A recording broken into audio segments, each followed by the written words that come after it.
안녕하세요. 의제철학원입니다. 오늘은 공부재능 명리학에 대한 얘기를 하겠습니다. 공부재능 명리학이란 무엇일까요? 그것은 사주명리학에 기반한 공부재능 발견법입니다. 사람은 누구나 타고난 공부재능을 가지고 있습니다. 넓게 보면 공부 아닌 것이 없다고 할 수 있지요. 눈에 보이는 모든 것이 공부의 대상인 셈입니다. 공부의 시작은 아주 작은 것에서 출발합니다. 호기심, 흥미, 관찰, 재미, 관심의 단계로 발전하기 때문입니다. 공부재능 명리학은 공부에 어려움을 겪고 있는 사람에게만 필요한 것이 아니라 공부를 잘하는 학생에게도 다음 단계로 넘어가게 도와줍니다. 한마디로 공부재능 명리학은 학생 본인도 부모도 모르는 잠재 능력을 현실의 능력으로 발현시키는 기회를 제공하는 것입니다. 공부재능 분석은 사주명리학을 그 뼈대로 하되 합리적 근거와 과학적인 지식 기반으로 분석합니다. 공부재능 명리학은 학업 성취와 다양한 진로 그리고 직업 선택을 통한 한 인간의 위대한 발견을 도와주는 학문, 영역입니다. 재능에는 두 가지가 있습니다.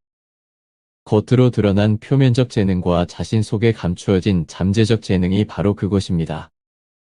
겉으로 드러난 재능은 얼마든지 활용 가능하지만 자신도 모르는 숨겨진 재능은 어떻게 찾아낼 수 있을까요? 사주명리학에서는 공부재능과 관련된 원인과 결과 즉 인과관계를 해서 분석함으로써 공부재능의 작은 실마리들을 연결해 전체 재능맵을 그려냅니다. 이것이 사주명리학이 갖고 있는 플랫폼의 강점입니다. 여러분들도 플랫폼에 대해 알고 계실 것입니다. 일반적인 플랫폼은 기차역 또는 버스터미널, 공항, 항만의 대합실을 말합니다. 플랫폼의 1차적인 의미는 사람과 화물 그리고 정보가 왕래하는 장소입니다.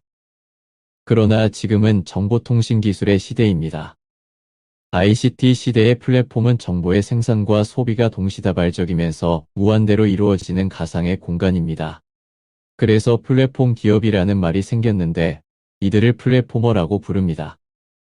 가장 대표적인 기업이 팡입니다.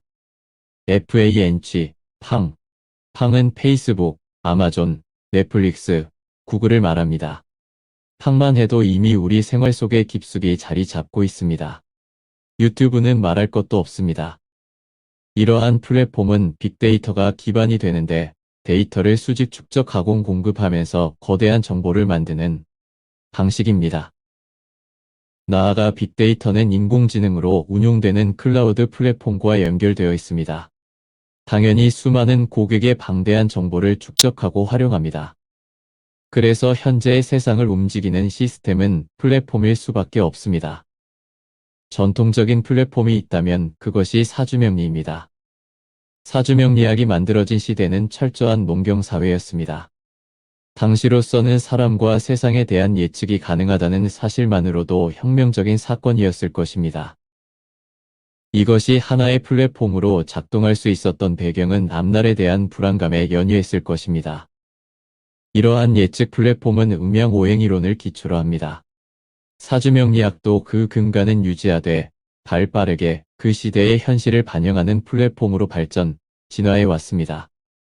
이러한 플랫폼의 발전을 통해 세부적인 추론, 해석, 분석이라는 통변이 가능해진 분야가 바로 공부재능 분야입니다. 각 개인의 고유한 공부 유전자를 찾아내서 재능의 성분이 무엇인지를 구체화시켜 제시할 수 있게 된 것이다. 문화의 생명력은 대중의 필요와 지지 그리고 유용성에 있습니다. 대중은 자신이 필요로 하는 것을 소비하면서 만족하기를 원합니다. 플랫폼으로서의 가치와 효용성은 정확성과 활용도에 따라 기대하는 만족도가 비례할 것이라고 볼 수 있습니다. 천년의 생명력을 가진 사주명리 플랫폼이 현대에 와서 더욱 존재감을 드러내고 있습니다. 음과 양 그리고 목, 화, 토, 금, 수로 상징되는 오행은 생년월일시라는 사주의 법칙에 의거해서 공부재능의 발상과 발견을 도모합니다. 반드시 예측, 추리, 분석을 통해서만 통변하는 플랫폼입니다. 10개의 천간은 갑을병정 무기경신 임계이고 12개의 지지는 자축인묘 진사오미 신유술해입니다. 10간 12지를 가지고 만들어낸 것이 사주, 즉 4개의 기둥으로 만들어진 생년월일시의 8글자입니다. 이름하여 사주팔자죠.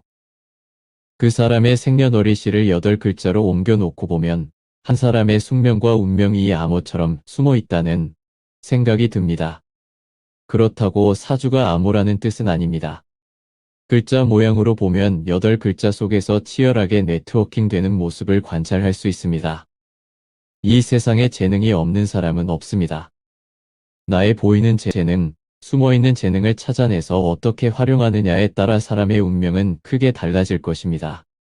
자, 그럼 여기까지 사주명리를 통해 공부 재능을 찾아내고 인생을 설계하는 원리에 대한 이야기를 마치겠습니다. 감사합니다.